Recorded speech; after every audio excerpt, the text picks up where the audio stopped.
Headlines on global business. Political season. China's NE2 sessions wraps up after more than a week of robust discussions, charting the course of the world's second largest economy for 2024.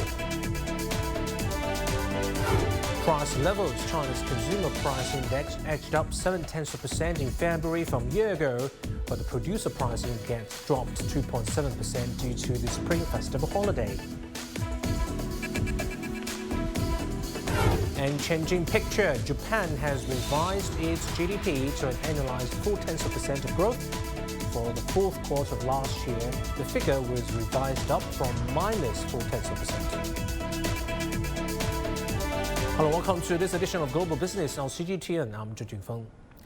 The headlines we just introduced to you, and first up, China's two sessions wraps up in Beijing after a week of robust discussions. On Monday, Chinese President Xi Jinping has signed a presidential order which says revised organic law of the State Council has been approved at the second session of the 14th National People's Congress on March 11th. The annual event lays out the direction of the world's second largest economy for the remainder of 2024. Our reporter Feng Yilei has more.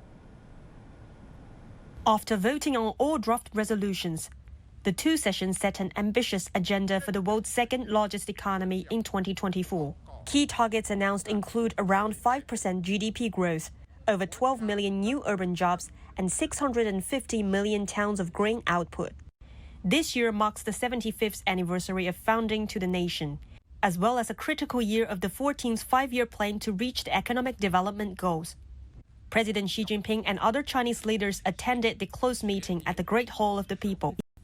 Zhao Leji, chairman of China's top legislature standing committee, delivers a speech at the closing meeting. During the conference, our deputies have bared the trust and responsibilities of the party and the people. They have performed their duty in high spirit.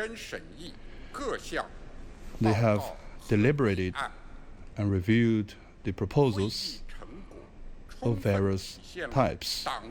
The result of this meeting has fully demonstrated the alliance of the will of the party and the will of the people. It also showcased the advantage of the whole process people's democracy and China's fundamental political system. Thousands of delegates from across the country put forward nearly 300 bills and over 7,000 suggestions, with a focus on propelling China's high-quality development, covering areas like deepening reforms, improving people's livelihoods.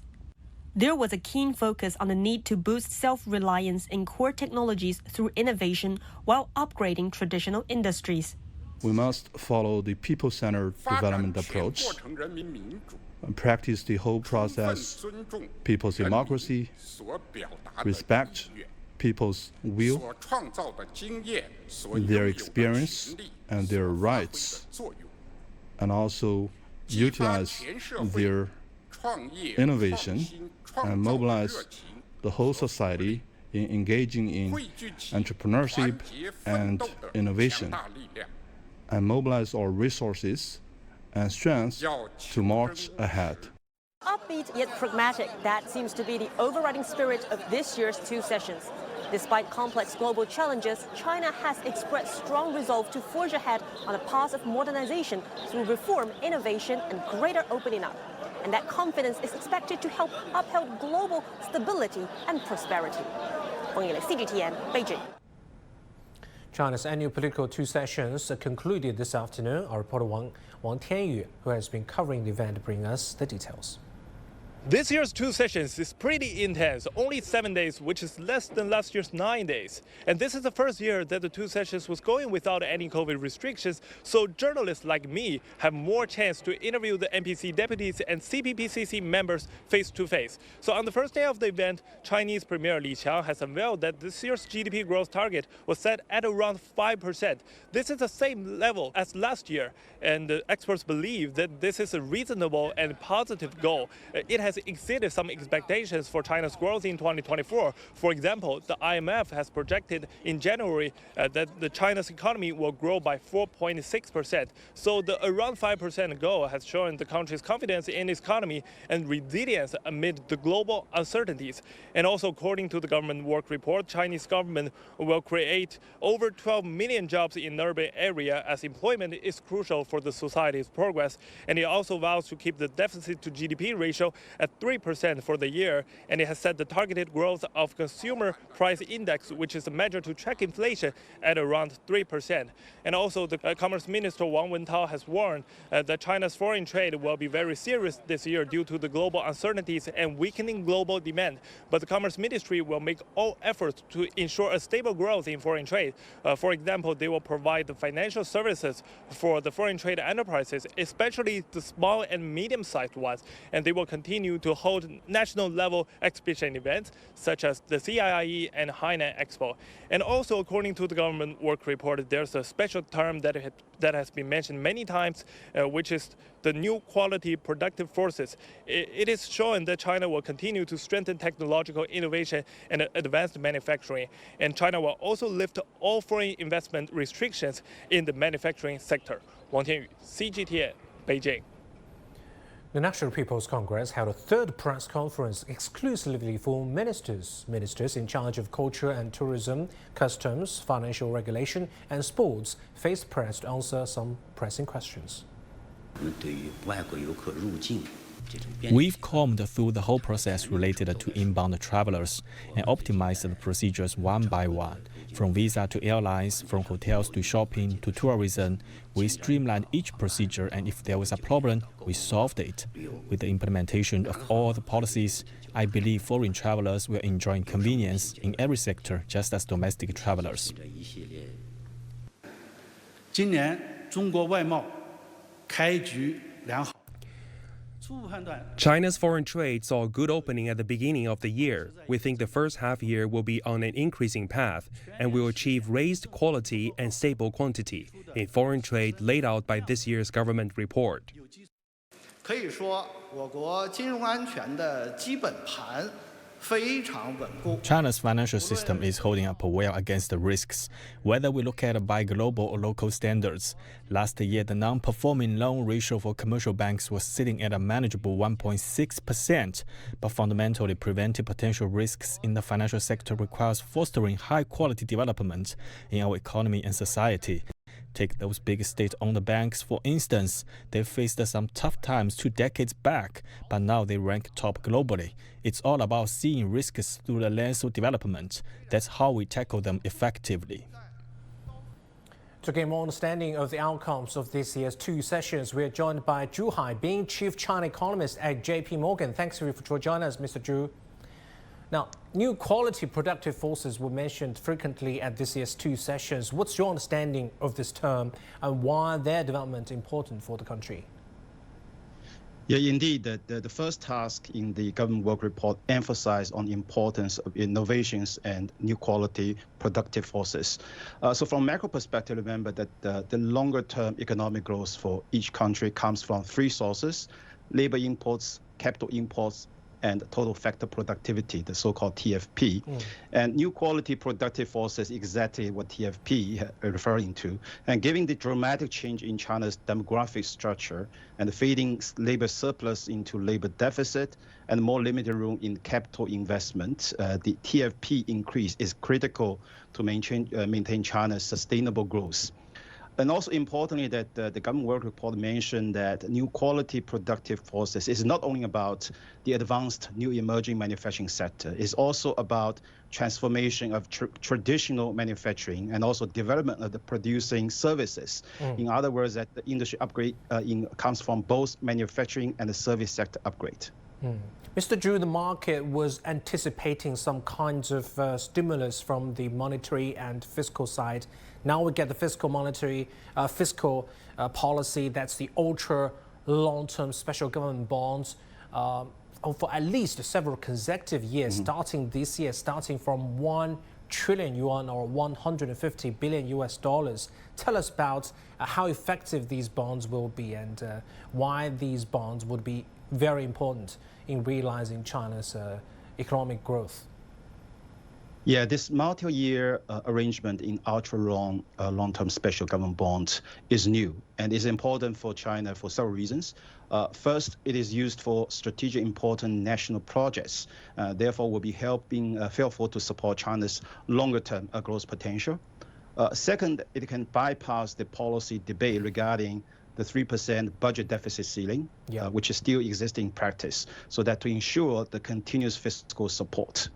The third one that this time is issued by the central government, but cover the project that typically in the past will be responsibility by local governments.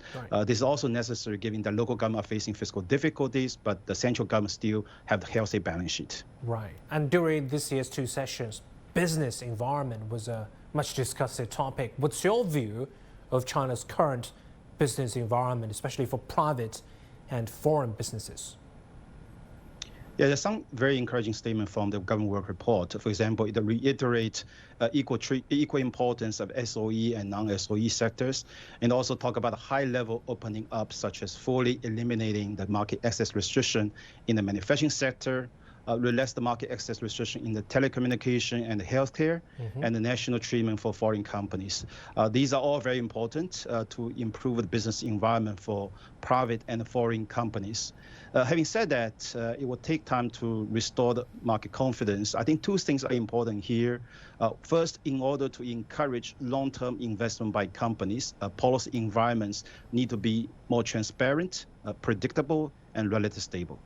Second is that we also need to think what are most important for companies. And some private companies' feedback is that the policy support is good, but not most valuable for them. Actually, they want the government to be more clear what the government should do and what government should not do, as said in the party documents that let the market to play a decisive role in resource allocation. That's also important. Right. Mr. Zhu, I'm personally very excited to learn about the strategy announced by authorities to replace old manufacturing equipment and the consumer durable goods like cars, home appliances, and furniture with new one. This is a reminiscence of the home appliances entering rural areas and vehicles entering rural areas some 12 years ago, from 2008 to 2012, right after the global financial crisis, if I recall it correct. Is this new strategy likely to help China achieve its GDP target and also inflation target? Was quite challenging.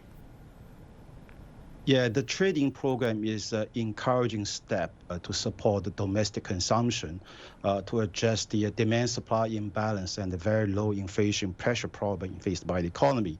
Having said that, I would say that to support consumption, boosting household income is most important. And so in China's case, we don't think actually government will adopt the consumption voucher or cash handout policy, which is a temporary one-off measures. But we think actually more important that the government can make programmatic adjustment in some service sector has been facing the regular headwinds in recent years, because service sector has been creating more jobs than the manufacturing sector, therefore a more sustainable way to boost household income. So only if household income expectation, particularly from the middle income families, are restored, then domestic demand can truly recover to support the growth and inflation objectives. Okay, Mr. Zhu, last question. You may just heard today's presser from the ministers, and China's customs chief said the export growth in the first 2 months were very encouraging, beat forecasts with a 10% growth, especially in exports. So what are China's export prospects in 2024? Yeah, indeed, a very encouraging reading in the first 2 months. But remember, even in 2023, although export fell 4.6% in nominal US dollar term, but still the export shows a strong resilience, because most of the decline is driven by the price effects. But export volume, even back in 2023, increased by more than 4%. And this resilience reflects the diversification in China's export markets in terms of destination from G3 to emerging market economies such as emerging Asia, Latin, Africa, and Russia. but also diversification across products. For example, auto, solar cell, and the lithium battery export increased very dramatically last year. So that the strong data in the first 2 months shows continuous resilience in China's exports.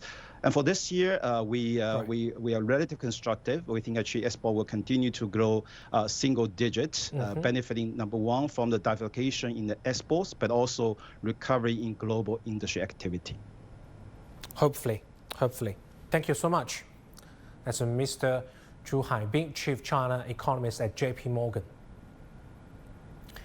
Now, Zhejiang Province in East China initiated a program earlier this year to enhance government value-added services for enterprises, covering a wide range of areas from asset management to digital transformation. The goal is to further improve the business environment and invigorate the market. Take a look. In Zhejiang Dongjing New Materials Company in Keqiao Shaoxing, researchers are testing the latest raincoat material. By their side, assisting them is Professor Zhen Jinghuan from Zhejiang University of Technology. Professor Zhen is also the head of the Integrated Management at Zhejiang Provincial Textile Technology Innovation Center. 8 members of my team, including my full-time staff and students, put their full effort into cooperating with Dongjing Company in our joint lab. We lack research power when innovating our own. For high water resistance and high transparencies, we can't reach these levels with our capability. In a collaborative effort to address R&D challenges, Dongjing Company and Zhejiang University of Technology established a joint laboratory this year. The company provides the funding and space, while the university contributes their expertise and equipment. This partnership operates through the newly formed textile and dyeing industry service window of Keqiao District. Amidst a crucial period of industrial transformation, they joined forces with the local Department of Economy and Information Technology to pinpoint and tackle 68 issues spanning from design to production. Solutions were provided through 36 service packages, all of which are accessible through a single one-stop window. We have implemented the value-added reform of government services, managing all services related to businesses from initiation to completion. To support this initiative, a comprehensive infrastructure of the Business Service Center platform was set up. In addition to integrating non-business-related departments, the center also invited banks, intermediary services, and other third-party organizations to participate. Value-added reform implies providing comprehensive, full-spectrum, and extensive services to our businesses. We are committed to not only addressing the needs businesses know they have, but also serving them in areas they might not have envisioned, provided we, the government, have the capacity to do so. Zhejiang will advance the integration of services further, offering a broader range of one-stop solutions. By incorporating supportive policies for private businesses into these solutions, the province aims to foster and enhance the business environment.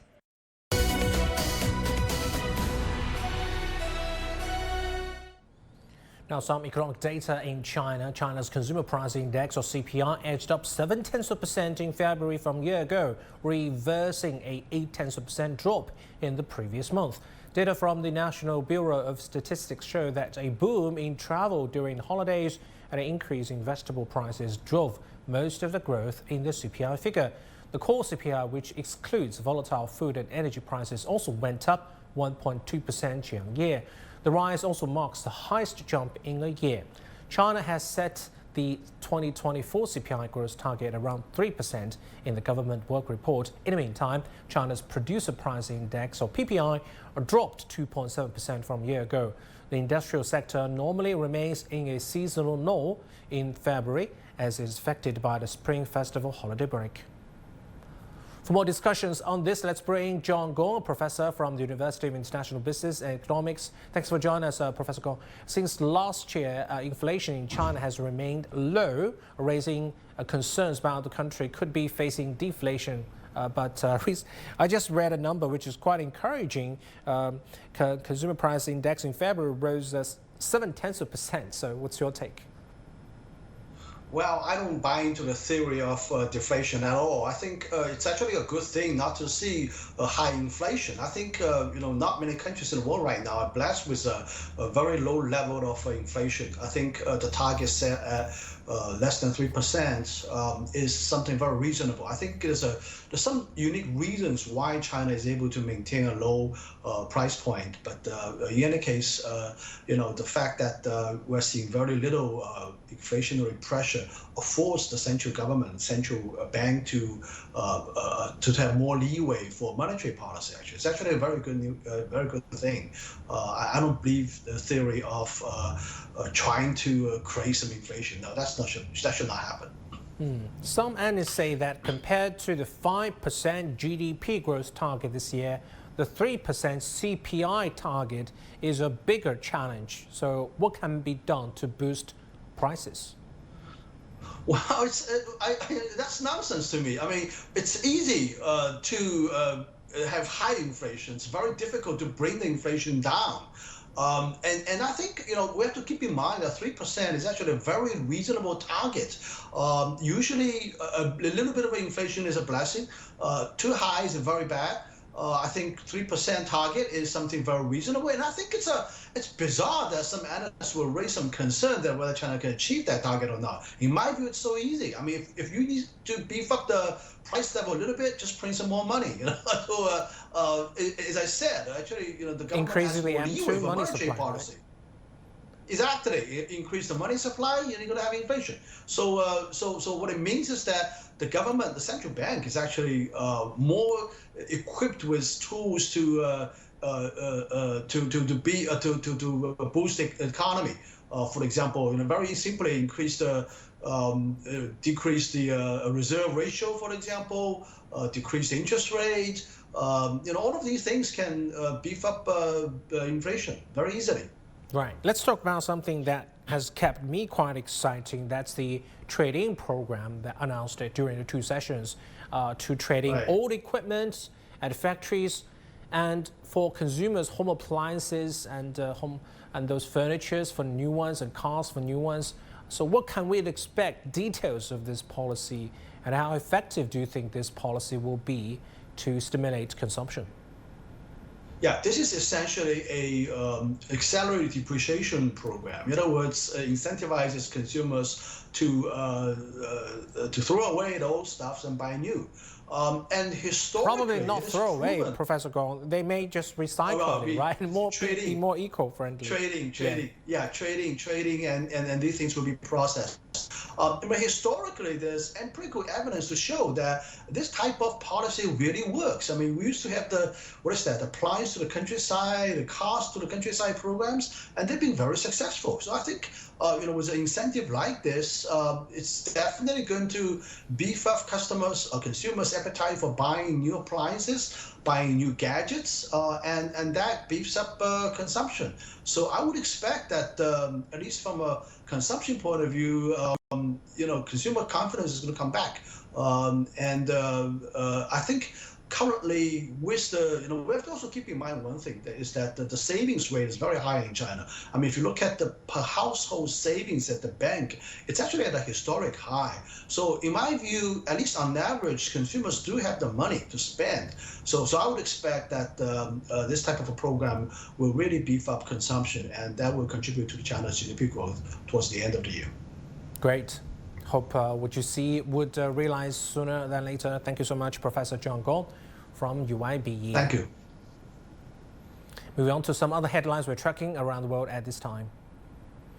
Japan has revised its gross domestic product to an annualized 0.4% growth for the fourth quarter of 2023. The figure was revised from -0.4% in the preliminary report. However, analysts have warned that the possibility of negative growth in the first quarter of this year remains. South Korea's health ministry said on Monday that it had sent administrative notifications to 4,900 trainee doctors involved in a recent strike. So far, over 12,000 trainee doctors have left their positions at 100 hospitals to protest government plans to increase medical school admissions. And social media company Reddit plans to raise almost $750 million in its upcoming IPO. The company aims to sell around 22 million shares at a price of $31 to $34 per share. Indonesian activists have taken a legal step against the Japanese government with a lawsuit to halt the controversial release of nuclear-contaminated water from the Fukushima power plant into the Pacific Ocean. Citing concerns of the impact on Indonesia's marine ecosystem and potential health risks, the group demands an immediate stop to the discharge and seeks significant compensation for pollution. Citizen's Sukina Aluwalia reports from Jakarta. Indonesian environmental and human rights activists are taking a stand against Japan. They launched a lawsuit demanding the Japanese government stop the release of treated water from the Fukushima power plant, a practice that began last summer and has sparked international debate. Martin Hadiwinata from the environmental group Ikomarin is leading this legal battle. This is a very serious and crucial issue. It is violating environmental laws. Over the past few months, we have tried to get in contact with the Japanese government through the embassy here. We have sent letters upon letters, which have been repeatedly ignored. So finally, we decided that we need to file a lawsuit in an attempt to get them to hear us. Martin argues that the release poses a threat to Indonesia's marine ecosystem and to the health of millions who rely on seafood as their staple diet. They fear seafood from Indonesian waters and imports from Japan now carry radioactive substances. When it comes to environmental pollution, we'll see the effects in the future. It doesn't happen overnight. It could be 2 years or 20 years down the line. We can see it from other pollution cases. It's the result of being exposed to metallic substances or radioactive waste over a long period of time. Humans are at the top of the food chain, and I'm convinced this will begin to affect the fisheries industry.